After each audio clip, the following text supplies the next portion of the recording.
Good morning, সবাইকে জানাই নতুন একটা দিনের অনেক অনেক শুভেচ্ছা। আর আমার পরিবারে তোমাদের সবাইকে জানাই স্বাগত। আশা করি সবাই খুব ভালো আছো, সুস্থ আছো। আজকে হচ্ছে বুধবার, আজকেও ভোর 5টায় উঠে বরের টিফিনটা করে দিয়েছি। বর আবার মুখার্জি মশাই আবার ভাত ডাল আলু সেদ্ধ বা আলু ভাজা ডিম সেদ্ধ এগুলো নিয়ে যেতে পছন্দ করে। কারণ এখন আস্তে আস্তে বয়স হচ্ছে, তো বাইরের খাবারও কোনো দিন আগে টিফিন নিয়ে যেত না, আর এখন বয়স হচ্ছে বাইরের খাবার খেতে চায় না, তাই জন্য ভাত ডাল ডিম সেদ্ধ দিয়ে দিলাম। আবার ঋষি আবার ভাত ডাল নিয়ে যেতে চায় না, ঋষিকে হয় ভাতটা ফ্রাইড রাইস মতন করে দিই। কালকে যেরকম ফ্রাইড রাইস করে দিয়েছিলাম, আজকে চাউমিন করে দিলাম অনেক ভেজিটেবলস দিয়ে। আর আমার ছেলেমেয়েরা না আবার কীরকম ভেজিটেবলস খায় বলো তো, বাঁধাকপি গাজর বিনস মটরশুঁটি এগুলো খায়, ফুলকপি। কিন্তু পটল ঝিঙে উচ্ছে এইগুলো খাওয়াতে গেলে আমার দ্বন্দ্বযুদ্ধ শুরু হয়ে যায়। যাই হোক, আজকে আবার চাউমিন করে দিয়েছিলাম সকালবেলায় ওর জন্য। আর আজকে আমার দিদি এসছে কালকে, দিদির বাড়িতে আজকে রাত্রিবেলায় যাব, রাত্রে থাকবো, দিনের বেলায় থাকা তো সম্ভব হবে না। আস্তে আস্তে গরমকাল পড়ে যাচ্ছে। এখন বসন্তের তাও সুন্দর, তবুও দেখো বেশ রোদ।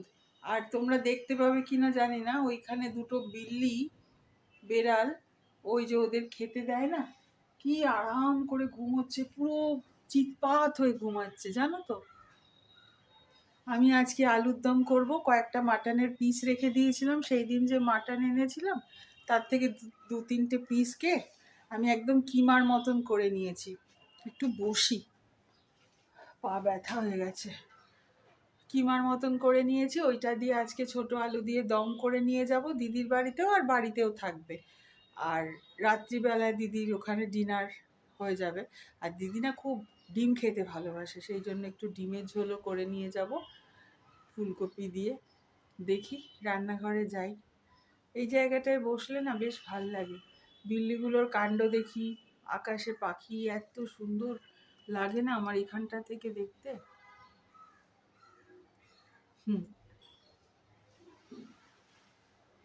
আমি ব্লগ বানানো শুরু করেছি, কত কিছু ঘটে গেল জীবনে, আস্তে আস্তে আরো কত কিছু ঘটবে। আমি আস্তে আস্তে কিরকম বুড়ো হয়ে যাব, সঙ্গে থাকো, দেখতে থাকো। আমি যখন বলতে শুরু করি অনেক কথা বলতে শুরু করে দিই, তাই জন্য এত লেন্দি হয়ে যাবে।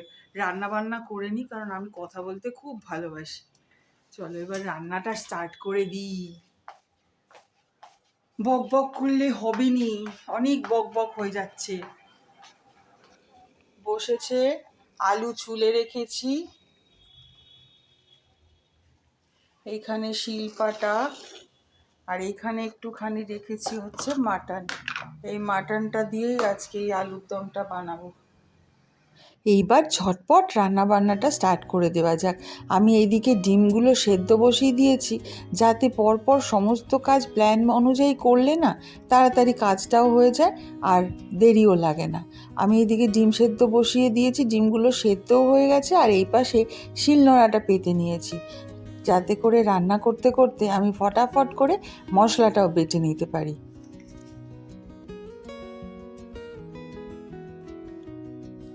এইবার আমি ফ্রিজ থেকে সমস্ত বরফগুলো ওই প্রেশার কুকারের গামলাটাতেই দিয়ে একটু জল দিয়ে ডিমগুলো সেদ্ধগুলো তার মধ্যে দিয়ে দিলাম।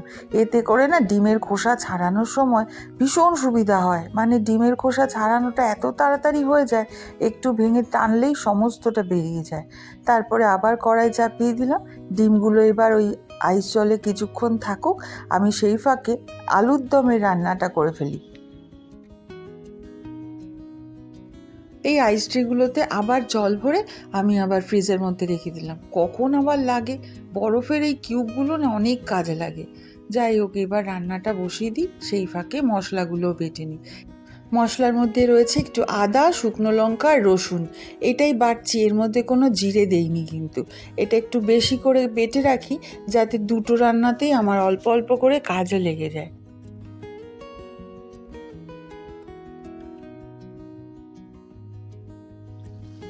এই যে এদিকে আলুগুলো ভাজতে বসিয়ে দিয়েছি, এগুলোকে লাল লাল করে ভেজে নেব। সেই দিন আমার বান্ধবী কেয়ার বাড়িতে গিয়েছিলাম, সেই কেয়ার বাড়িতে গিয়ে এই রেসিপিটা খেয়েছি, এত ভালো লেগেছে না, সেই থেকেই ভেবেছি যে এই রান্নাটা আমাকে করতেই হবে। তাই সেই দিন আগের ব্লগে দেখিয়েছিলাম মাটন রান্না করেছিলাম, তার থেকেই কিছু মাটন সরিয়ে রেখেছিলাম। আজকে সেই মাটনের পিসগুলোকে একটু কিমা মতন করে নিয়েছি, তার মধ্যে অল্প একটু চর্বিও ছিল আজকে, তাই জন্য এই রান্নাটা করছি। অপূর্ব টেস্ট লাগে জানো তো।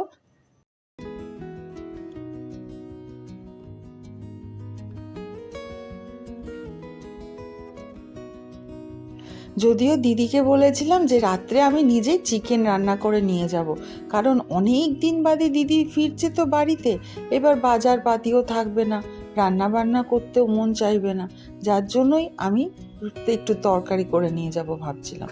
তবে চিকেনটা আজকাল এত বেশি হয়ে যায়, আর চিকেন খেতে না একটু ভালোও লাগছে না, যার জন্য ভাবলাম এই রান্নাটাই করি।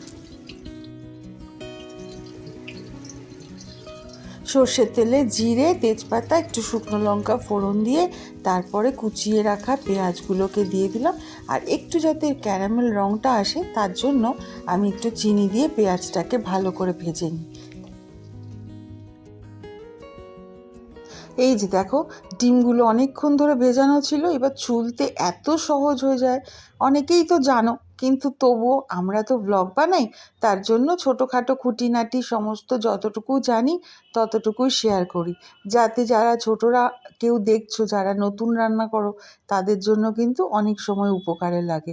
কারণ সবাই তো সব সময় সব কিছু জানে না, আমরাও যেরকম এক একটা ব্লগ দেখে কত কিছু যে শিখেছি, সেই রকমই আমিও তাই জন্য যেটুকু জানি সেটুকুই তোমাদের সাথে শেয়ার করি। নইলে আর আমরা লাইফস্টাইল ব্লগ দেখে কী আর করব, এক একজনের কাজকর্ম দেখে কত কিছু যে শেখা যায়। এই যে এবারে যত খোসাগুলো রয়েছে, পেঁয়াজের খোসা, এগুলো সব একটা বালতিতে জলে রেখে দেবো, পরের দিন গাছে দিয়ে দেবো। এবার একটু মাটন ছিল, সেইটাকে আমি কিমার মতন করে নিলাম।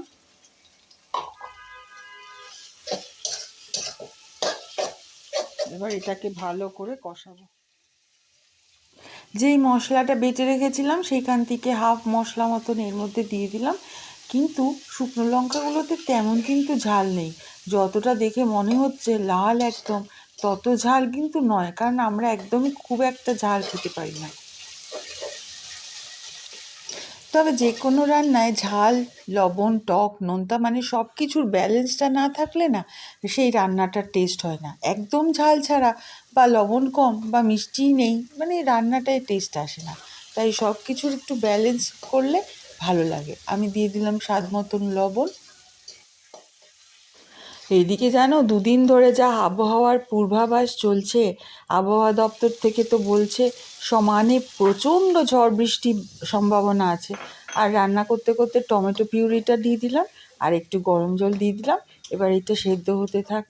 তবে এখন ছেলেরও পরপর অফিস, তারপরে কর্তামশাইয়ের অফিস, তিতুনের পরীক্ষা চলছে, এদিকে রোববার পর্যন্ত বলছে প্রচণ্ড ঝড় বৃষ্টির সম্ভাবনা। কি হবে কে জানে। একদম সিম আঁচ করে মিনিট 10 মতন এটা রান্না হতে দিলাম। আমি ততক্ষণ চেপে রেখেছিলাম, দেখো কি সুন্দর রঙটা এসেছে।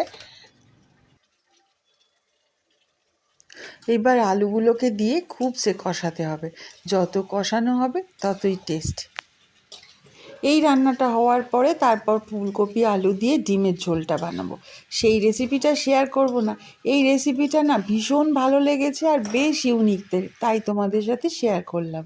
আর ডিমের ঝোল রান্না তো রোজই তোমরা জানো, সেই রান্নাটার আজকে আর শেয়ার করছি না। এবার গরম জলটা ঢেলে দিলাম, আর রঙটা দেখো কি সুন্দর এসেছে। আমি দেখেছি শিলপাটায় পাটার যেই রান্নার ঝোলটা হয় তার কিন্তু টেস্টটা মারাত্মক ভাল লাগে আমার। এই যে সাজিয়ে গুছিয়ে শেষ লুকটাও তোমাদের সাথে শেয়ার করলাম। ওই যে কথায় বলে না, প্রথমে দর্শনধারী তারপর গুণবিচারী, দেখে যদি ভালো লাগে তবে কিন্তু খেতেও বেশ ভাল লাগে। এবারে পরের রান্নাটা সেরে তারপর আমি আর তিতুন খাওয়া দাওয়া করে একটু রেস্ট করব, তারপরে বেরোবো। হ্যাঁ, শ্বশুরবাড়ির দিকে যেই রাস্তা করে।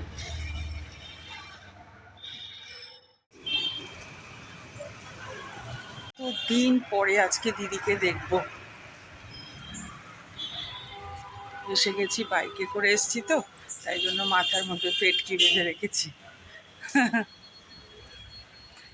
বাইকে বাইকে মানে ঋষির বাইকে না, ওই র্যাপিডোতে। এবার ওদের হেলমেটগুলো পরতে হয় তো, সেই হেলমেটের মাথায় কার কার মাথায় বসে, যার জন্য মাথায় একটা ফেটকি বেঁধে নিয়েছি। এই যে একেবারে রাত্রে ডিনারে বসে পড়েছি। আর এই বাড়িতে না দাদা সোনাকে ছেড়ে আমাদের মন মেজাজ প্রচণ্ডই খারাপ। তার জন্য খুব অল্পই ভিডিও শ্যুট করলাম। এখানে আজকে ব্লগটা শেষ করি।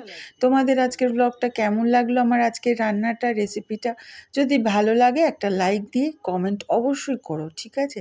নিজেদের অনেক খেয়াল রেখো, সুস্থ থেকো। আবার তোমাদের সাথে দেখা হবে পরের একটা ব্লগে। ততক্ষণের জন্য বাই অ্যান্ড গুড নাইট।